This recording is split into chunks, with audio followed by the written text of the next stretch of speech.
Hi hello welcome to our channel. నేను నాగమణి. కాలం ఎప్పుడు ఎలా మారుతుందో తెలియదు, అది ఎలాంటి సమాధానాలు ఇస్తుందో కూడా తెలియదు. అయితే ఇంకా మన రాజకీయాల్లో చూసినట్లయితే అసలు ఎవరిని కూడా శిఖరాగ్రాలలో శాశ్వతంగా అయితే ఉంచదు. అంటే అధికారం నుండి దిగిపోయారు, వాళ్ళు అధికారం కోల్పోయారు అని అంటే ఎవరో బయట వాళ్ళు లేకపోతే అపోజిషన్ పార్టీ వాళ్ళు వారిపైన చేసిన ఆరోపణలు కారణమయ్యాయి అంటే అదొక లెక్క ఉంటది. కానీ సొంత ఇంటి వాళ్ళే తన కడుపున పుట్టిన కూతురే ఆరోపణలు చేసి మీరు అవినీతికి పాల్పడ్డారు, మీరు అక్రమాలు చేశారు, అదే కారణంగా మీరు అధికారం కోల్పోయారు అని బల్ల గుద్ది చెప్తున్నారు తెలంగాణ జాగృతి అధ్యక్షురాలు. అయితే నిన్న జరిగిన తెలంగాణ ఉద్యమకారుల ఆత్మగౌరవ సభలో మాట్లాడడం అయితే జరిగింది. దానికి సంబంధించి ఒకసారి వీడియోలో చూద్దాం. అహంకారంతోనే అధికారం కోల్పోయారు, 10 ఏళ్లు అధికారం ఇస్తే ఉద్యమకారుల కోసం ఏం చేశారు, అప్పట్లో ఉద్యమ వ్యతిరేకులంతా వచ్చి కేసీఆర్ పక్కన చేరారు, ఎవరు గెలిచినా చేరేది బీఆర్ఎస్ లోనే అనే పరిస్థితి ఏర్పడింది.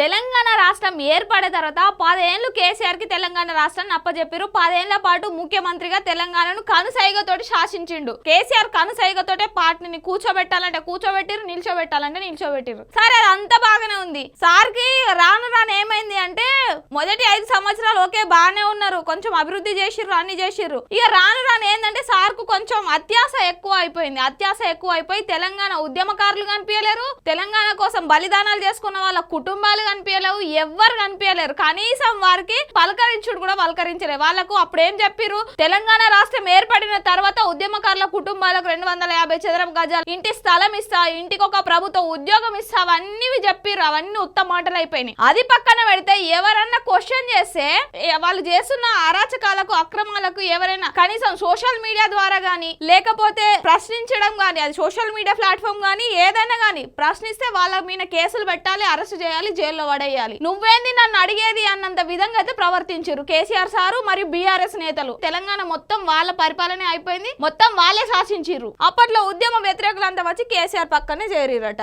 ఉమ్మడి ఆంధ్రప్రదేశ్ ఉన్నప్పుడు తెలంగాణ ఉద్యమం అప్పుడు తెలంగాణ ఒక ప్రత్యేక రాష్ట్రంగా ఏర్పడాలి, నీళ్లు నిధులు నియామకాలు తెలంగాణకు రావాలి, తెలంగాణ నిరుద్యోగులు నష్టపోతురు, మీరు మద్దతు తెలుపురి, మన తెలంగాణ మనకు ఒక ప్రత్యేక రాష్ట్రంగా ఏర్పడితే మన బతుకులు బాగుపడతాయి అని అంటే కొంతమంది ఉండే అప్పుడు కావాలని వాళ్ళతో చేతులు కలిపి తెలంగాణ ఉద్యమంలో పాల్గొన్న వాళ్ళ పైన కాల్పులు జరిపారు, వాళ్ళ పైన లాఠీ చార్జీలు చేసిర్రు, వాళ్ళని చిత్రహింసలు పెట్టి అరెస్ట్ చేసి జైల్లో వేయడం జరిగింది. వాళ్ళ పైన ఎన్ని కేసులు పెట్టిరంటే అన్ని కేసులు బనాయించారు, కూర్చున్నారు. అట్లాంటి వాళ్ళు తెలంగాణ రాష్ట్రం ఏర్పడిన తర్వాత బీఆర్ఎస్ అధికారంలోకి వచ్చిన తర్వాత ఏం తెలంగాణ లెక్క మేము కూడా తెలంగాణ ఉద్యమం కోసం సపోర్ట్ చేసినాం, మేము కూడా తెలంగాణ ఉద్యమకారులము అన్నట్టు వచ్చి కథం బీఆర్ఎస్ పార్టీలో సిగ్గు శరం ఏం లేకుండా జాయిన్ అయినారు. మరి చేర్చుకునే వాళ్ళకి ఏమైంది, అరే అప్పుడు తెలంగాణ ఉద్యమం అప్పుడు నా తెలంగాణ బిడ్డలను చిత్రహింసలు పెట్టిరు, కేసులు పెట్టిరు, తెలంగాణ బిడ్డలు బలిదానాలు చేసుకున్నారు, వాటన్నిటికీ కారణం వాళ్ళే అన్న ఒక్క ఆలోచన లేకుండా అచ్చునోళ్ళని నచ్చినట్టు గొర్రెల కండువాలు కప్పిరు, లోపలికి తీసుకున్నారు, కూర్చున్నారు. నేను జీ హుజూర్ అని ఉంటే పార్టీలో సమస్య ఉండేది కాదు, క్యా హుజూర్ అన్నాను కాబట్టే ఇలా బయట ఉన్నాను. కల్వకుంట్ల కవిత పార్టీ నుండి అయితే సస్పెండ్ అవడం జరిగింది. కొన్ని కారణాలు, వ్యక్తిగత కారణాలా లేకపోతే రాజకీయ కారణాలు ఇప్పటికీ కూడా ఒక క్లారిటీ లేదు.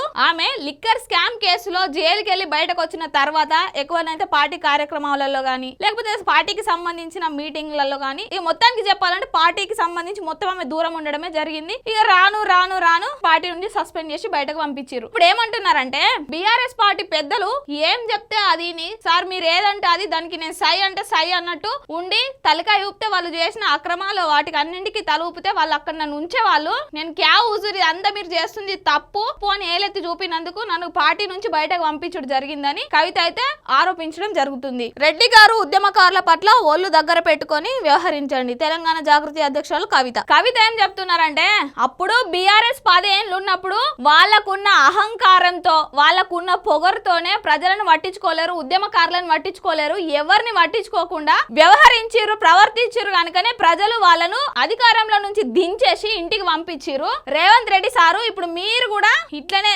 పాత బీఆర్ఎస్ కేసీఆర్ లెక్కనే ప్రవర్తిస్తే ఇప్పుడు మిమ్మల్ని కూడా ప్రజలు అధికారంలో నుంచి కుర్చీలో నుంచి దించేస్తారు, దించేసి మిమ్మల్ని బిల్డింగ్ కే పరిమితం చేస్తారు. లేదు అధికారంలో ఉన్నప్పుడు కూడా నేను కూడా కేసీఆర్ లెక్కనే ఉద్యమకారులను పట్టించుకోను, ఎవరిని పట్టించుకోను అంటే బంగ్లా నుంచి గుంజి బయటకు గుంజి రోడ్డు మీద నిల్చుని పెడతామని అయితే కవిత హెచ్చరిస్తున్నారు. అప్పట్లో కేసీఆర్ హయాంలో ప్రజాస్వామ్య విలువలు పడిపోయాయని, అహంకార ధోరణిలో వ్యవహరించడం, సహనశీలత లేకపోవడం వల్లే బీఆర్ఎస్ అధికారం కోల్పోయిందని తెలంగాణ జాగృతి అధ్యక్షులు కల్వకుంట్ల కవిత పేర్కొన్నారు. కేసీఆర్ హయాంలో ధర్నా చౌక్ ఎత్తివేశారని, నాటి పాలకులలో అసహనం ఎక్కువైందని, సామాజిక మాధ్యమాల్లో పోస్టు పెట్టిన వారిని అక్రమంగా అరెస్టు చేశారని విమర్శించారు. తెలంగాణ జాగృతి ఆధ్వర్యంలో గురువారం బాగలింగంపల్లిలో జరిగిన తెలంగాణ ఉద్యమకారుల ఆత్మగౌరవ సభలో మాట్లాడారు. కవిత అదే చెప్తున్నారు, ఏంటంటే అప్పుడు 10 ఏళ్ల బీఆర్ఎస్ పాలనలో ప్రజాస్వామ్యానికి విలువ లేకుండా పోయింది, ప్రజలకు విలువ లేకుండా పోయింది, ఉద్యమకారులకు విలువ లేకుండా పోయింది. అధికారంతో ఉన్న అహంకారమా లేకపోతే ఏ విధంగా ఉన్న అహంకారమో తెలియదు కానీ వాటన్నిటి కారణంగానే అధికారం నుంచి